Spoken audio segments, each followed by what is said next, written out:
તારીખ 27/11/2025ના રોજ લાજપોર મધ્યસ્થ જેલના કર્મચારીને એક સ્પેસિફિક ઇનપુટ મળેલું હતું કે જહાંગીરપુરા પોલીસ સ્ટેશનમાં અગાઉ બળાત્કારના ગુનામાં જે પાકા કામનો કેદી નારાયણ સાંઈ આસુમલ હલ્પલાની લાજપોર મધ્યસ્થ જેલમાં જ્યુડિશિયલ કસ્ટડી હેઠળ છે.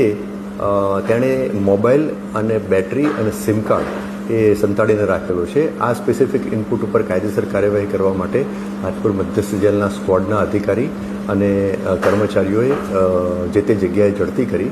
તો એમાં બેરેક નંબર 1માં દરવાજાની જોડે મેગ્નેટથી એક મોબાઈલ સંતાડેલો હતો, મેગ્નેટ રાખી અને એ મોબાઈલ મળી આવ્યો. ત્યારબાદ મોબાઈલમાં જે બેટરી વપરાતી હોય છે એ પણ એ બેરેકના નકુચાના ભાગમાં સંતાડેલ હતી, એ પણ મળી આવી.